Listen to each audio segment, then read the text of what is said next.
तिचे लग्न ठरले. तिच्या लग्नाच्या दिवशी अनेक पशूंच्या हत्या होणार होत्या. शबरी मातेला वाटलं की आपण लग्न नाही केलं तर एवढ्या पशूंचा जीव वाचेल, म्हणून शबरी माता रात्रीच्याच वेळी घराच्या बाहेर पडल्या. शबराजाने शबरीला शोधण्याकरता सैनिक पाठवले, पण शबरी माता काही सापडल्या नाही. शबरी माता आता जंगलामध्ये गेल्या होत्या. तिथे एक मातंग ऋषींचे आश्रम होते. तिथे एक झाड होतं. तिथे अत्यंत दुर्गंध वास पसरलेला होता. त्यांना वाटलं ही जागा थांबण्यासाठी योग्य आहे, कारण इथं वास दुर्गंधीमुळे कोणी येत नव्हतं, म्हणून त्या तिथेच थांबल्या.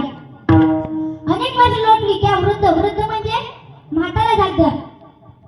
तर रोज त्या मातंग ऋषींच्या आश्रमामध्ये जायच्या. त्या आश्रम झाडून काढायच्या आणि कोणी बघू नये म्हणून झाडावर येऊन बसायच्या.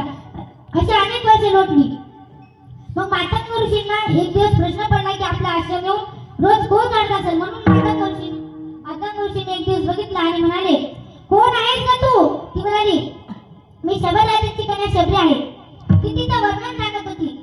मातंग ऋषींना तिची दया येतो. मातंग ऋषी म्हणतात की तुला वेळ देण्याकरता श्रीराम प्रभू येतील. तिने आश्रम सुजला आणि ती म्हणत होती,